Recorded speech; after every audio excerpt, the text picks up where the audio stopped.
नमस्कार साथियों, स्वागत है आप सभी का एक बार फिर मेरे YouTube चैनल पर। साथियों, इस सेशन में हम एक्सरसाइज 5 स्टार्ट करने जा रहे हैं, जिसके अंदर टोटल 20 न्यूमेरिकल्स हैं। इस सेशन के अंदर 10 न्यूमेरिकल कंप्लीट करेंगे और बचे हुए 10 न्यूमेरिकल नेक्स्ट सेशन में कंप्लीट करेंगे। So without wasting time, let's get started.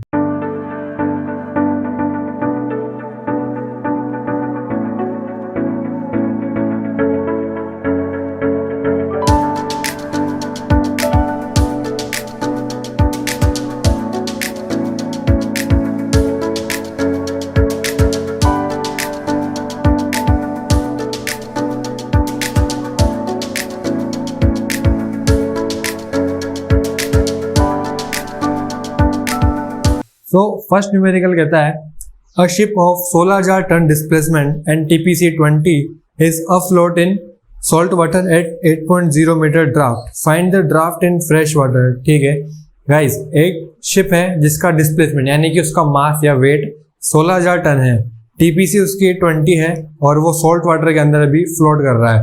8 metre उसका करंट ड्राफ्ट है। तो अपन से ड्राफ्ट पूछा है, फ्रेश वाटर में अगर वो जाता है तो उसका ड्राफ्ट कितना होगा। तो पहला क्वेश्चन अटेम्प्ट करते हैं। यहाँ पे गाइस 2 इक्वेशन बनानी पड़ेगी। तो अपन को पता है कि फॉर्मूला होता है displacement is equals to volume into density. तो अपना इस केस में डिस्प्लेसमेंट है 16,000 टन, वॉल्यूम अपने को पता नहीं है तो लेंथ इनटू ब्रेथ ऐसे लिख लेंगे, और ड्राफ्ट उसका 8 मीटर है। किस वाटर में? सॉल्ट वाटर में, यानी कि सॉल्ट वाटर की डेंसिटी। Displacement is equals to volume into density होता है। तो डिस्प्लेसमेंट 16,000 टन है, वॉल्यूम के लिए लेंथ, ब्रेथ और हाइट चाहिए होता है। तो हाइट अपने को एज ए ड्राफ्ट के रूप में दी हुई 8 मीटर्स, लेंथ ब्रेथ नहीं पता तो इसको ऐसे ही अज्यूम करते हैं, और डेंसिटी है अपनी 1.025 मीटर, ये है सॉल्ट वाटर में। तो ये पहली इक्वेशन मान लेते हैं। दूसरी इक्वेशन जो बनेगी वो बनेगी 16,000 टन, लेंथ नहीं पता, ब्रेथ नहीं पता, और ये फाइंड करना है, और किस वाटर में करना है? 1.000। ये दूसरी इक्वेशन, यानी कि चेंज इतना सा है कि इसमें ड्राफ्ट दिया हुआ है और ये सॉल्ट वाटर के अंदर है, इसमें ड्राफ्ट नहीं दिया हुआ, ये फ्रेश वाटर के अंदर है। तो अब इन दोनों को इक्वेट कराएंगे। जब इन दोनों को इक्वेट करेंगे तो इक्वेटिंग 1 and 2, यानी कि length into breadth into 8 into 1.025 is equals to length into breadth into draft into 1.000। So L से L और B से B कट जाएगा। इससे इसको मल्टीप्लाई करेंगे और इससे इसको मल्टीप्लाई करेंगे। जब इसको पूरे को सॉल्व या इसको और अच्छे से लिखते हैं, 1.025 जो वैल्यूज बचेगी सब कुछ कैंसिल करने के बाद वो बचेगी D इंटू 1.001, और ये इसी से मल्टीप्लाई हो जाएगा। तो ऐसा कोई इश्यू वाली बात नहीं है, ये सीधे ही डी हो जाएगा। और जब इसको इससे मल्टीप्लाई करेंगे तो अपना आंसर जो है वो आएगा 8 इंटू 1.025 8.2, यानी कि जो ड्राफ्ट है फ्रेश वाटर के अंदर वो 8.2 मीटर्स हो जाएगा, और होना भी चाहिए क्योंकि सॉल्ट वाटर की डेंसिटी ज़्यादा होती है इसलिए ड्राफ्ट कम होता है, और फ्रेश वाटर की डेंसिटी कम होती है इसलिए ड्राफ्ट ज़्यादा होता है, क्योंकि उसके अंदर ज़्यादा सिंक करता है शिप। सो नेक्स्ट क्वेश्चन देखते हैं। नेक्स्ट क्वेश्चन क्या कहता है, इसलिए यहाँ पे सॉल्ट वाटर के अंदर 8 था, डिस्प्लेसमेंट सेम था, यहाँ पे 8.2 यानी कि 0.2 मीटर बढ़ गया, जबकि डिस्प्लेसमेंट सेम था क्योंकि डेंसिटी चेंज हो गई थी इसलिए। क्वेश्चन 2 देखते हैं। क्वेश्चन 2 क्या कहता है,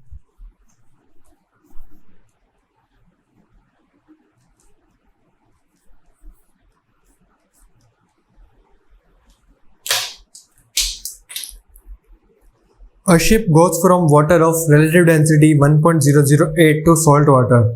Find the change in draft if her freshwater allowance is 180 mm. State whether it would be sinkage or rise. ठीक है, तो एक शिप है जो कि सॉल्ट वाटर में जा रहा है। कौन से रिलेटिव डेंसिटी के वाटर से?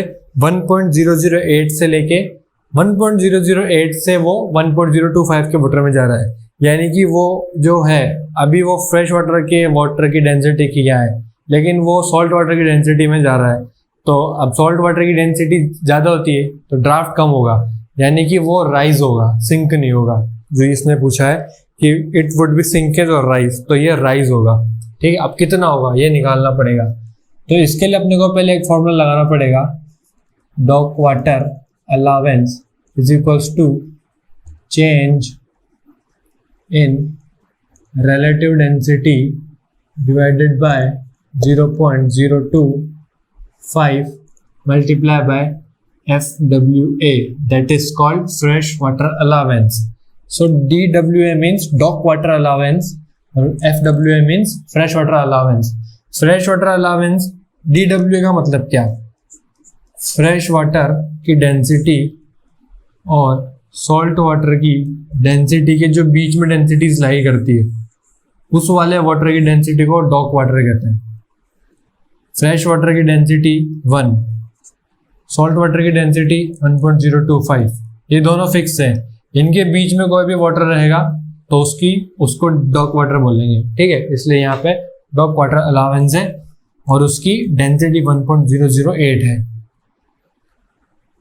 तो dock water allowance is equals to change in relative density, मतलब सॉल्ट वाटर में जा रहा है और 1.008 से जा रहा है, यानी कि यहाँ पे 1.025 minus 1.008 divided by 0.025 multiply by fresh water allowance. Fresh water allowance 180 mm दिया हुआ है, लेकिन 180 mm से मल्टीप्लाई नहीं करेंगे, यहाँ सेंटीमीटर्स में वैल्यू रखनी है। तो यहाँ पे 18 सेंटीमीटर हो जाएगा 180 mm का। जब इन सबको सॉल्व करके डॉक वाटर अलावेंस निकालेंगे तो जब 1.025 माइनस 1.008 करेंगे तो ये रह जाएगा 0017 पॉइंट का, क्योंकि 1 से 1 कट जाएगा और 25 माइनस 8 इतना रह जाएगा। यहाँ पे आ जाएगा 0.025 मल्टीप्लाई बाई 18। जब इस पूरे वैल्यू को सॉल्व करेंगे तो ये आएगा 12.24, यानी कि डॉक वाटर अलावेंस में उसका जो ड्राफ्ट है वो 12.24 सेंटीमीटर रहेगा। चेंज इन ड्राफ्ट 12.24 सेंटीमीटर रहेगा और ये जो है शिप राइज होगा। राइज और सिंक का कंसेप्ट मैंने आपको बता ही दिया था प्रीवियस वीडियो में, तो एक बार आप उसको चेक करना कि कैसे होगा। गाइस नेक्स्ट क्वेश्चन भी सेम ही है, तो अपन फॉर्मूला लिखा ही रहने देते हैं और यहाँ पे सीधी वैल्यूज पुट करते हैं।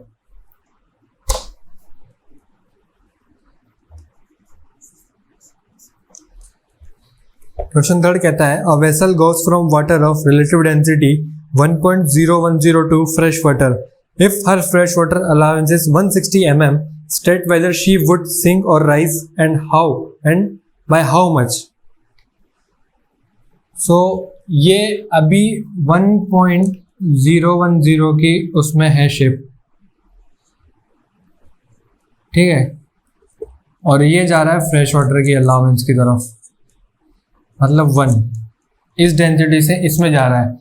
तो ये डेंसिटी ज़्यादा ये डेंसिटी कम है, तो सिंपल सी बात है सिंक होगा, यानी कि अपना जो शिप है वो सिंक होगा और अंदर जाएगा पानी में, ड्राफ्ट इंक्रीज होगा उसका।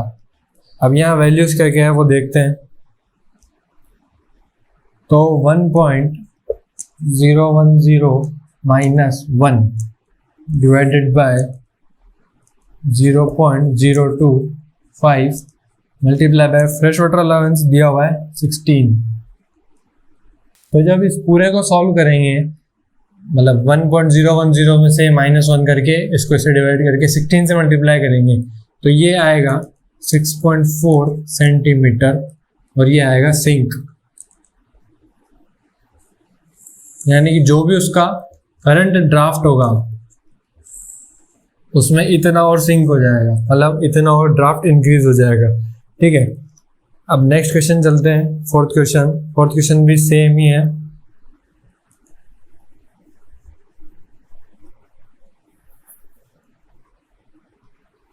A ship of freshwater allowance 175 mm goes from water of relative density 1.006 to water of relative density 1.018.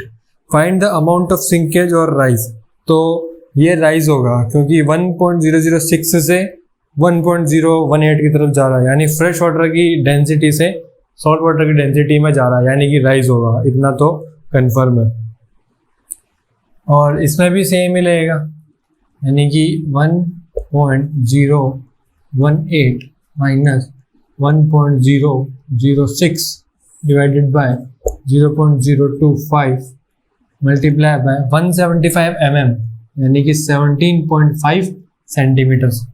तो जब इसको मल्टीप्लाई करें तो 1 से 1 और 18 में से जाएगा तो 0.012 डिवाइडेड बाय 0.025 मल्टीप्लाई बाय 17.5। तो इसको जब सॉल्व करेंगे तो ये आएगा 8.4 सेंटीमीटर राइज।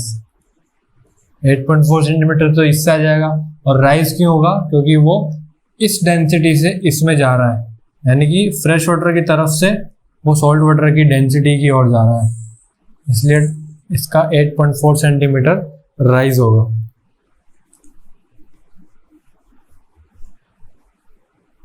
ठीक है गाइस, तो नेक्स्ट क्वेश्चन है fifth question.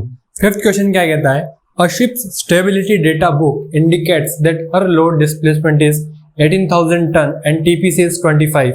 If she is now loading in dock water of relative density 1.018, by how much may her load line be immersed so that she would not be overloaded? ठीक है, so guys इस बार एक चीज नहीं दी है, fresh water allowance सीधा सीधा नहीं दिया है, फ्रेश वाटर अलावेंस भी निकालना पड़ेगा और फॉर्मूला सेम रहेगा, यानी कि जो लास्ट क्वेश्चन था सेम उसी की तरह है, बस कुछ नए कंसेप्ट्स हैं जो कि फ्रेश वाटर अलावेंस के लिए है। तो पहले फ्रेश वाटर अलावेंस क्यों निकालना है मैं बताता हूँ। डॉक वाटर अलावेंस अपन को निकालना है। अब इसमें change in relative density divided by 0.025 multiply by fresh water allowance, ये फॉर्मूला होता है गाइस। ठीक है, तो अब चेंज इन रिलेटिव डेंसिटी तो मिल जाएगा, क्यों? क्योंकि टीपीसी दी हुई है। टीपीसी देने का मतलब है अगर उसके आगे पीछे फ्रेश वाटर डिफाइन नहीं है या डॉक वाटर डिफाइन नहीं है तो वो कॉमन सेंस की बात है कि वो टीपीसी जो है वो सॉल्ट वाटर की है। ठीक है, तो यहाँ पर टीपीसी सॉल्ट वाटर की है, यानी डेंसिटी भी सॉल्ट वाटर की है, तो change in relative density 1.025 minus 1.018, ये वाली कंडीशन है। 0.025 और multiply by fresh water allowance यहाँ गिवन नहीं है, तो फ्रेश वाटर अलावेंस के लिए क्या करेंगे, उसको भी निकालना पड़ेगा। फ्रेश वाटर अलावेंस निकालने का फॉर्मूला होता है जो भी डिस्प्लेसमेंट है उसको डिवाइड करना है 40 मल्टीप्लाई बाय टीपीसी से। ठीक है, फ्रेश वाटर अलावेंस निकालने के लिए डिस्प्लेसमेंट को डिवाइड करेंगे 40 इंटू टीपीसी से। सो डिस्प्लेसमेंट अपना इस केस में है 18,000, 40 नीचे रखेंगे और 25 टीपीसी दी हुई है, इसको इससे मल्टीप्लाई करेंगे तो ये 1000 आ जाएगा। इधर 3 0 से 3 0, यानी कि ये बचेगा 18। फ्रेश वाटर अलावेंस कितना है? 18। फ्रेश वाटर अलावेंस 18 आया। गाइस ये फॉर्मूला याद रखना, आगे भी काम आएगा। सो ये हो जाएगा 18। गाइस जब इस पूरे वैल्यूज को सॉल्व करेंगे, फ्रेश वाटर अलावेंस मिल गया। अब जब इसको पूरे को सॉल्व करेंगे, इसको इससे माइनस करके डिवाइड करके इससे मल्टीप्लाई करेंगे तो ये आएगा 5.0 सेंटीमीटर, यानी कि इतना चेंज इन ड्राफ्ट आ जाएगा। जो भी उसका पहले का ड्राफ्ट होगा इतने से वो सिंक या राइज कर जाएगा जिस भी कंडीशन में वो है।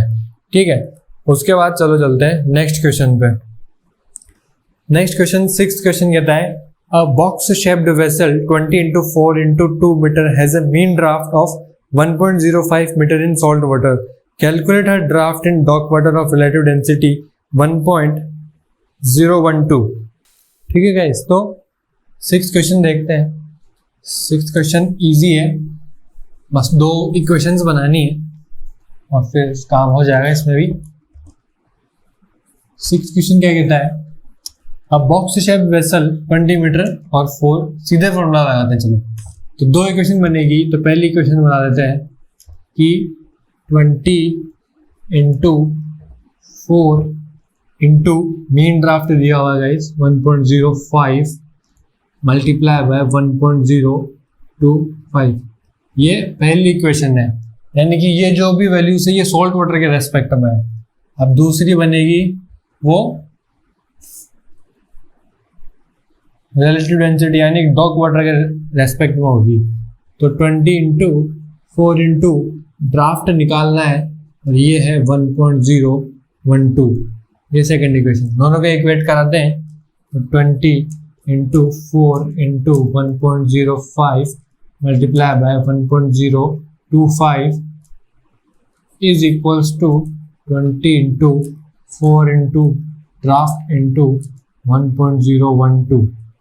20 4 से 4 गया, ठीक है। अब बचा गया d इंटू 1.012 और इधर 1.05 इंटू 1.025, यानी कि d is equals to 1.05 multiply by 1.025 divided by 1.012। और जब इस ड्राफ्ट को सॉल्व करेंगे तो ये ड्राफ्ट आएगा 1.063 मीटर्स। ये 6 क्वेश्चन का आंसर है गाइस। कितना ड्राफ्ट आएगा 1 पॉइंट। कुछ नहीं करना, दो इक्वेशन बनानी है, दोनों को इक्वेट कराना है। एक में मीन ड्राफ्ट लेना और एक में ड्राफ्ट को डी मान लेना। इक्वेट करा के वैल्यूज से जो सेम वैल्यूज वो कट जाएगी और ड्राफ्ट आपके पास आ जाएगा। अब देखते हैं गाइस 7th क्वेश्चन क्या कहता है।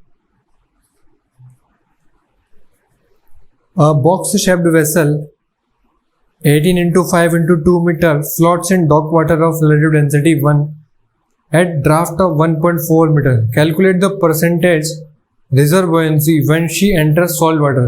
Guys, ये सेम क्वेश्चन एक्सरसाइज 4 में 7th नंबर का क्वेश्चन है। एक बार चेक करते हैं। Exercise 4 question 7, a box shaped vessel 18 meter 5 meter 2 meter, a box shaped vessel 18 meter 5 meter 2 meter floats in dock water of relative density 1, floats in salt water at a draft of 1.4 meter. दोनों में reserve बुओयेंसी निकालनी है और दोनों के में value same है, तो आंसर सेम ही आने वाला है। यानी कि परसेंटेज निकालनी है रिजर्व बुओयेंसी की। तो क्या करेंगे, पहले टोटल वॉल्यूम निकालेंगे। पहले निकलेगा टोटल वॉल्यूम, यानी कि 18 इंटू 5 इंटू 2, तो ये हो जाएगा 10 और 180 मीटर क्यूब। अब जो है वो अंडर वाटर का वॉल्यूम निकालते हैं। अंडर वाटर वॉल्यूम हो जाएगा 18 into 5 into 1.4 which is equals to 126 metre cube. तो जो रिजर्व बुओयेंसी है वो 180 मीटर क्यूब में से 126 को माइनस करेंगे तो 54 मीटर क्यूब आ जाएगी। ये तो हो गई, ठीक है। तो अब रिजर्व बुओयेंसी की परसेंटेज निकालते हैं। रिजर्व बुओयेंसी की परसेंटेज के लिए अपने को चाहिए टोटल वॉल्यूम और ये अबव वाटर वॉल्यूम। मतलब ये तो शिप का टोटल वॉल्यूम है 180, ये जो पार्ट वाटर के अंदर सबमर्ज है ये उसका है, लेकिन जो पानी के बाहर है वो 54 है। अपन को चाहिए अबव वाटर, यानी कि above water volume divided by 180 multiply by 100, अभी तो परसेंटेज आएगा। तो जब इसको इससे मल्टीप्लाई करेंगे 1 0 से 1 0 54, तो ये 30% आ जाएगा।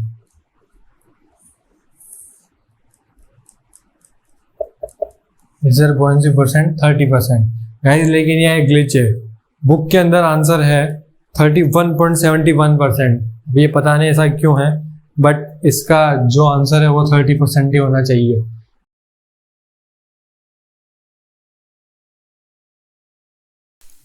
क्वेश्चन 8 कहता है कि the hydrostatic particulars of a ship indicate that her displacement in salt water at a draft of 5 meter is 3000 ton. Find her displacement when afloat at 5 meter draft in water of relative density 1.018. ठीक है, तो ये वाला question देखते हैं क्या कहता है।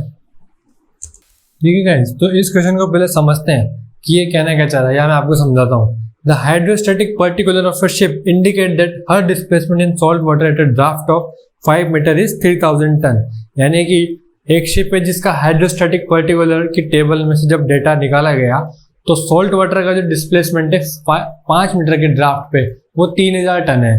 अब वो शिप थोड़ा आगे बढ़ा, उसका वाटर चेंज हुआ, अभी भी वो 5 मीटर ड्राफ्ट पे ही है, लेकिन उसकी डेंसिटी चेंज हो गई। वो सॉल्ट वाटर में 5 मीटर ड्राफ्ट पे था तब 3000 टन था, लेकिन अब वो ड्राफ्ट तो 5 मीटर ही है, लेकिन उसकी डेंसिटी चेंज हो गई। अभी डेंसिटी है 1.018, तो अब उसका डिस्प्लेसमेंट कितना होगा, क्योंकि ड्राफ्ट सेम है तो डिस्प्लेसमेंट बदलता है। तो यहाँ पे लिखेंगे, फॉर्मूला है, कुछ ही नहीं करना, सिंपल सा फॉर्मूला है। तो वो फॉर्मूला है old displacement divided by old density which is equals to new displacement divided by new density.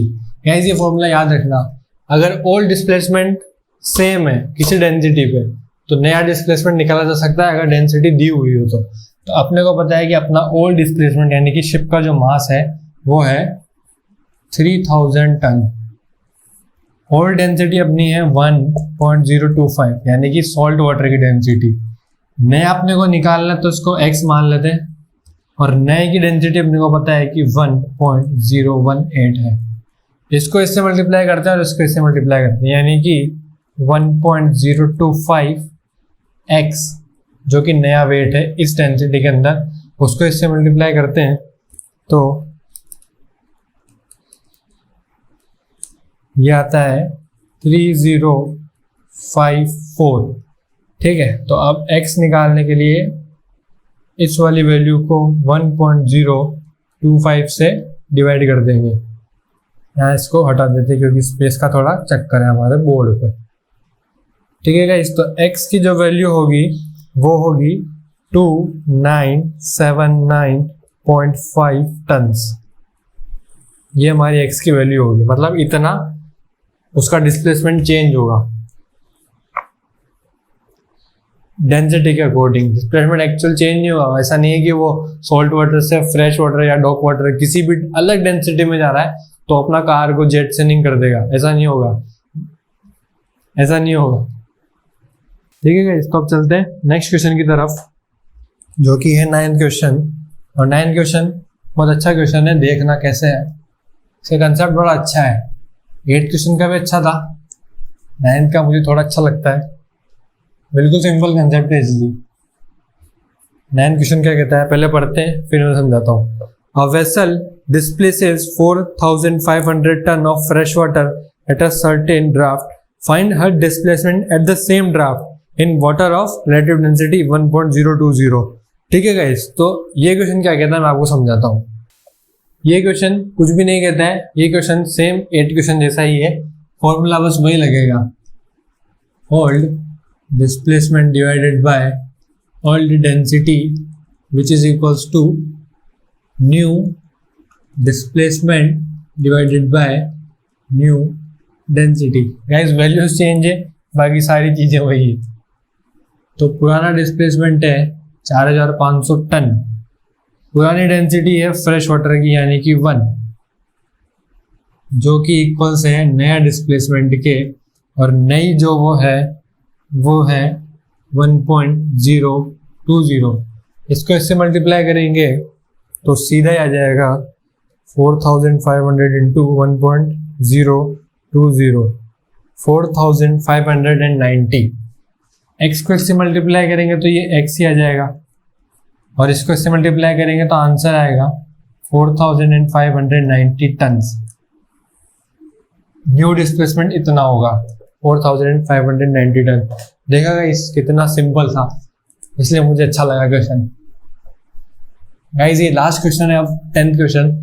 इसके बाद के जो भी नेक्स्ट क्वेश्चन होंगे वो नेक्स्ट सेशन में देखते हैं। तो 10th क्वेश्चन क्या कहता है, A ship 100 meter long and 20 meter wide having block coefficient of 0.8 floats in salt water at a mean draft of 8.0 meter. Calculate the difference in displacement when floating at the same draft in fresh water. ठीक है, तो ये question क्या कहता है मैं समझाता हूँ एक बार, देखना थोड़ा ट्रिकी क्वेश्चन है, समझना पड़ेगा गाइस। ये क्वेश्चन में अपन को 2-3 स्टेप में करेंगे। कैसे करेंगे कि पहला स्टेप होगा जो शिप का वॉल्यूम हो तो सेम ही रहेगा, वो सॉल्ट वाटर में से फ्रेश वाटर में जा रहा है या फ्रेश वाटर से सॉल्ट वाटर में जा रहा है, तो उसका जो वॉल्यूम हो तो सेम ही रहेगा। अब वॉल्यूम तो सेम है लेकिन उसका डिस्प्लेसमेंट बदल सकता है क्योंकि वो डेंसिटी चेंज हो रही है तो डिस्प्लेसमेंट बदलेगा। अब पहली स्टेप में क्या करेंगे, वॉल्यूम निकालेंगे। दूसरे स्टेप में उस वॉल्यूम को सॉल्ट वाटर की डेंसिटी से मल्टीप्लाई करके सॉल्ट वाटर के अंदर डिस्प्लेसमेंट निकालेंगे। फिर उस वॉल्यूम को ही फ्रेश वाटर की डेंसिटी से मल्टीप्लाई करके फ्रेश वाटर के अंदर डिस्प्लेसमेंट निकाला जाएगा। जब दोनों डिस्प्लेसमेंट आ जाएंगे, सॉल्ट वाटर और फ्रेश वाटर के, दोनों को माइनस कर दिया जाएगा, यानी कि उनका रिजल्टेंट निकाला जाएगा और उतना ही डिफरेंस अपना आंसर होगा। निकालते हैं, क्या कहता है वो, एंड क्वेश्चन कहता है पहले वॉल्यूम निकालते हैं क्योंकि वॉल्यूम दोनों में ही कॉमन रहेगा, शिप तो एक ही है। 100 इंटू 20 इंटू 0.8 और 8, पहले 8 ड्राफ्ट ले लेते हैं और 0.8 इसका वो ले लेते हैं। ये ब्लॉक कोफिशिएंट है और ब्लॉक कोफिशिएंट दिया है तो ये वॉल्यूम में मल्टीप्लाई करना ही पड़ेगा। ठीक है, जब इस पूरे को सॉल्व करेंगे तो ये आएगा कुछ 12,800 मीटर क्यूब। एक बार चेक कर लेते हैं, हाँ 12,800 मीटर क्यूब ही आएगा। तो जो डिस्प्लेसमेंट होगा, जो अपना जो डिस्प्लेसमेंट होगा सॉल्ट वाटर में वो होगा 12,800 मल्टीप्लाई बाय 1.025 यानी कि 13,120 टन्स। ये डिस्प्लेसमेंट सॉल्ट वाटर में रहेगा। ठीक है गाइस, ये डिस्प्लेसमेंट सॉल्ट वाटर में रहेगा। अब क्या करेंगे, सॉल्ट वाटर का तो अपन ने निकाल लिया, फ्रेश वाटर का भी निकालेंगे। तो फ्रेश वाटर का निकालने की जरूरत ही नहीं है। फ्रेश वाटर की डेंसिटी 1, वॉल्यूम इतना है, इस वॉल्यूम को डेंसिटी से मल्टीप्लाई करेंगे। जब उसका वॉल्यूम ही 1 है तो ये सेम टू सेम वैल्यू आ जाएगी, यानी कि displacement of fresh water is equals to 12,800 ही रहेगा। तो ये दूसरी इक्वेशन आ गई। अब क्या करना है कि 1 बड़ा है 2 छोटा है, तो 1 माइनस 2 जो कि होगा 200 और 100 320 टन। 320 टन उसका डिस्प्लेसमेंट का डिफरेंस है, तो ये अपना आंसर है 320 टन। तो 3 स्टेप में क्या, पहले वॉल्यूम निकाला क्योंकि वॉल्यूम दोनों में सेम रहेगा, शिप सेम है इसलिए। डेंसिटी की बात करें तो सॉल्ट वाटर के अंदर इस वॉल्यूम पे डिस्प्लेसमेंट ये रहेगा और फ्रेश वाटर में 1 है डेंसिटी तो उसका डिस्प्लेसमेंट ये रहेगा। दोनों को जब सब्ट्रैक्ट करेंगे रिजल्टेंट निकालेंगे तो 320 टन आएगा, यानी कि इतना डिस्प्लेसमेंट डिफर किया। सो गाइस, ये थे आज के लिए। बाकी इसके रिमेनिंग क्वेश्चंस नेक्स्ट वीडियो में देखते हैं। तो मिलते हैं किसी नए वीडियो में किसी नए टॉपिक के साथ। तब तक देखते रहिए मेरा चैनल अपीश गौतम। मिलते हैं फिर, तब तक के लिए जय हिंद, जय भारत, वंदे मातरम।